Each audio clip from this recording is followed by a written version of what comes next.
nose lift, that little bit of weight pivot makes... no. What? I don't want to get into that video.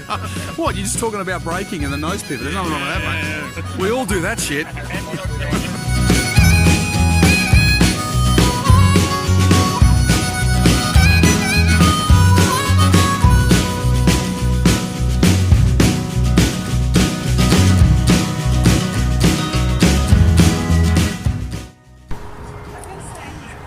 Morning everyone, it's Edward here from 100% Porsche. We've got a bit of a drive day today. We're heading out into the Wild Blue yonder for a lunch, which is what we do, right?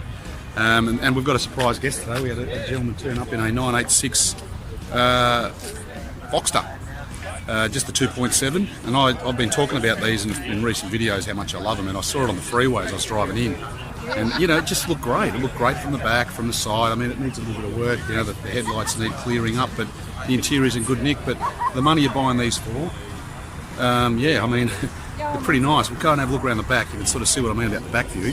Because these cars, the shape of the 986, what I love about the fact that they've made this vehicle true to the original concept, to the prototype. So if you look at the back of it, it still looks very much like the original unit they brought out in 1993, the concept car, which to me, you know, is a good thing. It's a bit like the Mission E. I remember the Mission E was, you know, first coming out. I got one of those on my desk. I got like a model of the Mission E, and you know, it looks exactly almost identical to the vehicle today, the Taycan. And it's the same with this one here. I like the little integrated stop light up there on the top. And, you know, if anyone's got a 986, don't, you know, I know that you kind of think, oh, you know, it's the poor man's Porsche and all that sort of thing. Even this guy sort of sent me a message going, oh, I've only got a 986 Boxster. But, you know, this is equal to anything here. I mean, straight line speed and that isn't that important. It is sometimes, you know, when, you know, it depends on who you're with, I guess. But in this particular case, this is just a great drive. And anyone who has one of these, and that's my car next to it, you can actually see how big how wide the 991 is compared to the Boxster. But, you know, anyone who's driving one of these, you know, on a day like today with the sun shining, on the open road, roof down, music on, you can't complain. And it drove past me when I was getting juice, and it sounded great. Like it sounded like a proper flat six. Not none of these, you know, sort of cars that have been sort of dumbed down these days with all the extra technology they're putting in to make them sort of greener. They just don't sound as good. Even my Macan GTS. This sounds okay, but there's just something muted about the sound because it's just got so many bloody filters shoved into it. This thing just sounds incredible the way it is, and you can even make it louder too. So, yeah, so 986 Boxsters, you know, 25 years of the Boxster. I reckon that's a cracking little car, that one.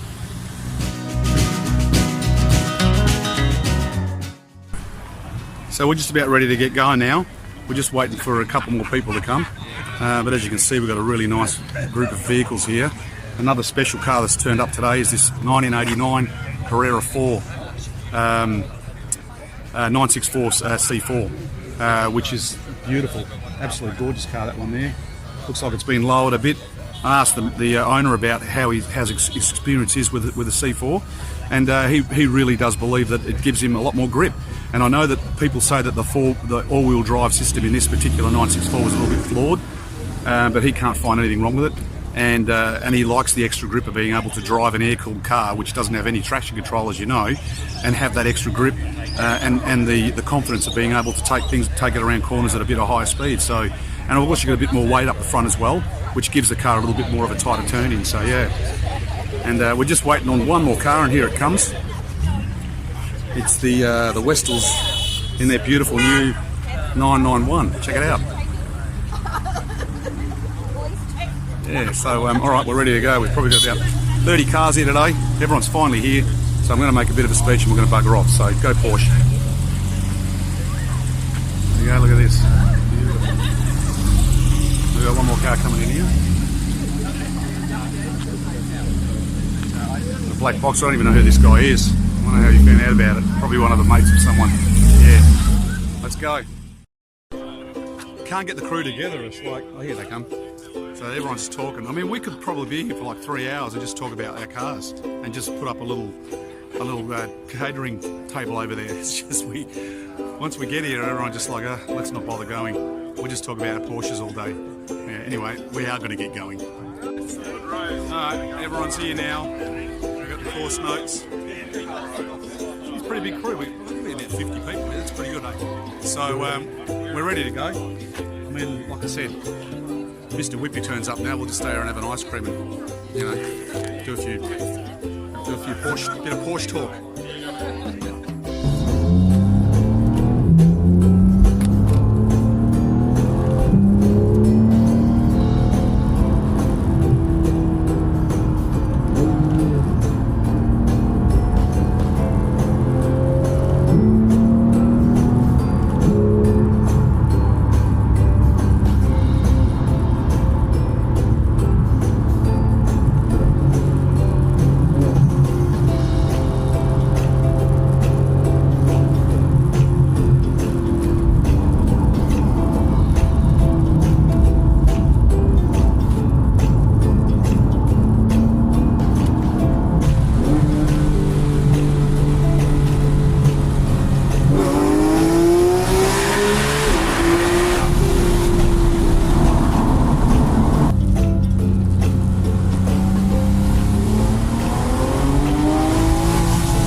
Going on. You got 30 cars and they're all lined up behind these. I won't say the F word, I'll just say these bikes, and you can read my mind. I mean, it's just so frustrating. They put these bike events everywhere these days, closing roads down, and all we want to do is just drive our cars and have a bit of fun. So here we are on our drive. We've got this bloody bike race going on, and now there's a red light, and we're stopped in the middle of the bloody road. We've got about 25 Porsches behind us, and we're not going anywhere. This is a farce. Unbelievable. So here we are, we've finally arrived at our toilet stop. All the cars are pulling in, but I tell you what, I've been doing these drives for a few years now, and it's been great, but this up until now, it has been shit. We get this bike bloody event coming, and then there's roadblocks everywhere. Then we hit some road works on Albany Highway, believe it or not. And the bikes guys, they've all got an attitude like they're taking up a whole lane, and then when you try and pass them, what do they expect us to do? So, we're halfway through our drive. Everyone's regrouping now. I'm the only one that's bitching. Everyone else is happy. But as you can see, we've got an absolutely stunning group of cars. I just hope that the next bit of our drive is going to be better. Look at that 964 over there. How good does that look? Shit. Yeah, so anyway, we're here and everyone's got a story about the bikes. It was like that game Frogger. Like, we're going, then we stop, then we're back in, then we go again, we stop.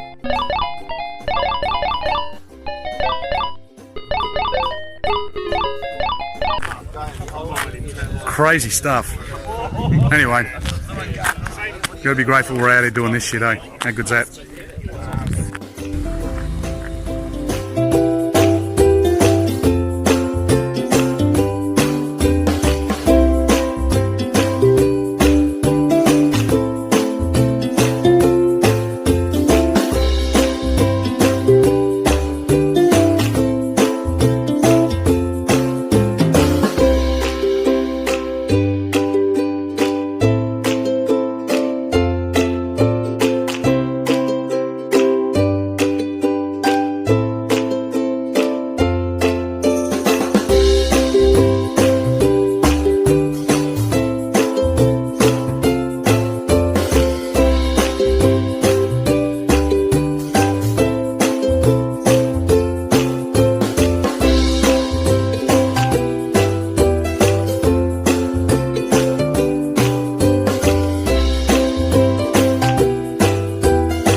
We've just arrived. Well, half the pack has. Half the people have arrived. You can see them all down there. They're parked up. We're all having a bit of a yarn and just basically just decompressing from a beautiful drive in the country. Jono's car over there. It is. The Jono's car just pulled up. A little air cool. So yeah, so everyone's just excited. It's been a great day. The cars have been amazing. The roads have been beautiful. Everything's been above board as usual. You know, and we've respected everyone out there. So we're just waiting for the rest of the crew to come along. Yeah, I think they took a wrong turn. That's okay. So we're going to go in and grab some lunch, and later on we'll have a bit of a talk about our beautiful cars. Okay, the rest of the crew just arrived all at once. There's just one wrong turn. There's like a road we did, which is like a V. You got to almost do a U-turn. It's actually quite a dangerous road, that. So half the crew kept going, but they figured it out. They had the course notes. So we've almost got everyone here now. Oh, here comes that beautiful GT4. Let's crack on that one. Listen to that. The exhaust isn't stock. Woohoo! That sounds alright. What's he done to that? He does shit to his car. Here comes Ian. I love Ian's car. Flies under the radar, that one. And here comes Ron. Well, 997s, mate. Look how good they look. Sounds beautiful, beautiful. Black series, that one. Alright, so everyone's here. We'll wait for Frank. Frank still hasn't come. Frank, where are you, mate? Probably stopped off for a quick real estate deal or something. He's made a quick 50 grand and he's back on the road again, yep. Beautiful. He's like, yeah, he's got his little one earpiece in with his walkie-talkie and the other one for his phone. Yeah.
Yellow GT3, 991 GT3.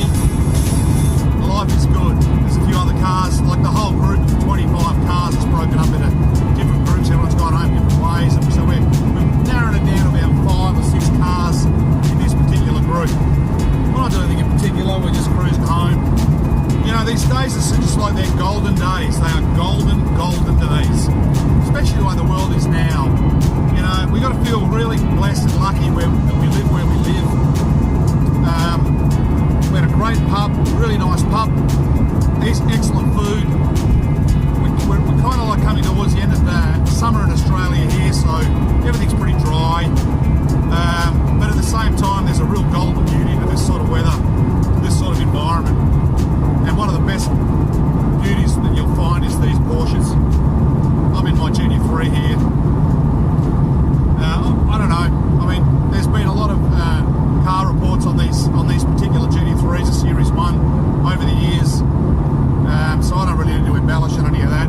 But as an owner of the car for now 2.5 years, getting on to almost 3, I can say that I can't even see myself getting rid of this thing. It's just that good. I don't care about Ks anymore. I used to worry about kilometres. I've kind of forgotten all of that now. You know, worrying about dollar values and how much it's worth and, you know, all that sort of thing. You know, K's going up and the value of the car goes down. I own it, I love it, and I drive it. And anyone who's like that, or, you know, feels like their car is you know, shouldn't be driven because I don't want to lose money on the value. You know, think again, because this is the way it should be.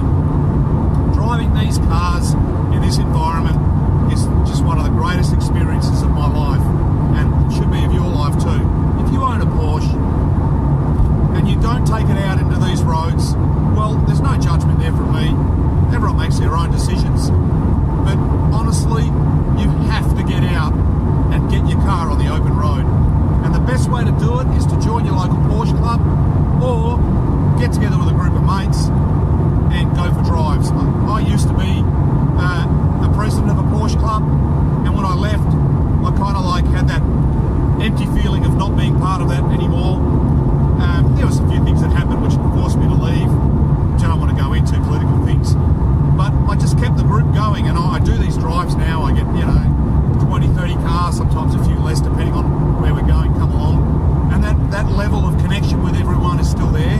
It's a great group of people we have, and I really encourage anyone who owns a Porsche to do the same. So anyway, on that note, I'm going to sign off and try and catch this Cayman, which has disappeared into the sunset because I'm sitting on like 80 or 90 here. And yeah, so go Porsche, you know, get out, take your car out on the open road,